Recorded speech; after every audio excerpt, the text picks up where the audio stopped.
نورور روجه ده ابو رزما ته وی یو کس ای مفتی صاحب تاسو خلکو ته وی چې د لوټ مار میاشت وای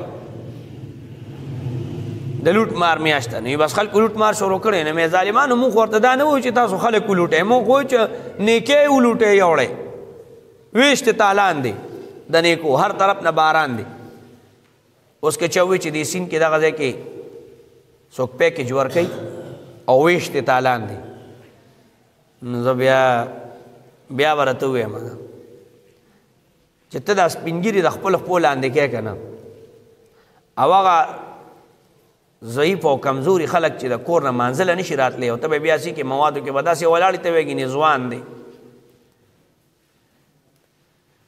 او غیمه به یې جوړه کړي ویشت تالان دی اوس که دغه سړی هلته مونږ وایو چې هلکه د نیکو ویشو تالان دی نو څوک هم نشته څوک ماسخوتن مونږ له نه راځي روجه نیسي مونږ نه کوي سهار هم مونږ نه کوي څښا بنتې نه خیږي او څوک که راشي تراویح نه کوي دغلته مونځو کې او زه تختی به او دې سړي چې تراویح پرېښودې نو په یو تراوه باندې الله رب العزت انسان لا 500 زر نیکۍ ورکوي نو 100,000 نیکۍ شوې یو تراوه نو دا 100,000 روپۍ دي هسې مثلا اگر که نیکي ډېر لوی شی دی د الله په دربار کې هما مثال درکړو داسې به څوک وکړي چې نیمه ګنټه ایثار شه تاله به دې جیب کې څوک 100,000 روپۍ واچي نو څوک لیونی وایي چې هغه مطلب نیمه ګنټه نه 3 ګنټې به ناست دي بالغ هم ورته مکدوي نه زه عاجز یم دلته ته شپه کوي ورته وایي پښیماني به نه کې 100,000 در کوم په خدای باور کوي چې د بل ورځې پورې ناره تېري خو 100 رکعاتو ته چې الله رب العزت په د 100,000 نه زیاتې نیکۍ ورکړي هغې ته نه ایساري نبی علیه صلات وسلام مبارک د انسان طبعي کمزورۍ ته کتلي د یو مثال مبارک یې ورکړی د ماسخوتن او د سحر مونځ له خلک لږ په سستی راځي نو نبی علیه صلات وسلام مبارک وفرمایل چې که تاسو ته یو سړی ووایي چې هلکه د جومات په دروازه کې د چیلي 2 سوځېدلې خپې میلاویږي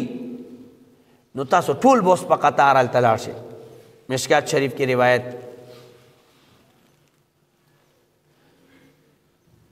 خو که دغه وسرني نو ماسخوتن مونځ له ولې په سستی راځي نو دغه مثال ما به کله کله دا خبره کوله ما باندې به ډېره مناسب ذهن کې به مې نه لګېده خو چې دا روایت مې وکته نو مې حضور پاک هم دا مثال ورکړی که موږ ته څوک ووایي چې هلکه تا ته به یو تروړه میلاویږي او هغې کې به مطلب دا چې دالې مي او هغې کې به وریجې مي او هغې کې به چیني مي او هغې کې به اچار مي او هغې کې به پلانکي مي او ورسره به 1 کیلو غوښه مي او الوګان ټماټر پیاز دا به هم ورسره وي ښه وروره نو بیا خو 10 ګنټې پکې انتظار دی وایي 100 خو به وکړو زمونږ څه کار دی بالغ په د کور نه یو شل ته به ورته اوده شي ښه په قلار بیا راوالي راځي زمونږ څه کار دی په مزه مزه به راځو خو که ته وایي چې هلکه تا ته الله په تراوح 100,000 نیکۍ درکوي تا ته په ختم په لکونو نیکۍ میلاوي تا ته د رمضان مبارک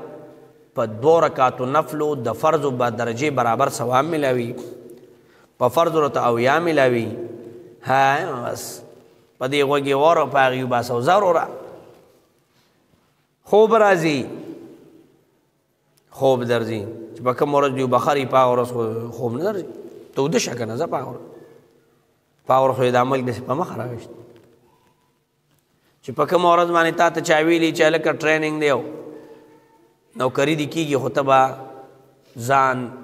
ګراونډ ته د مانځه د سهار نه مخکې رسئ ته بیا سیل کوه چې هلته دی ناست دی که نه دی ناست افسوس دا دی قدرمنو چې دینی حوالې سره زموږ دومره استهزار او حساسیت نشته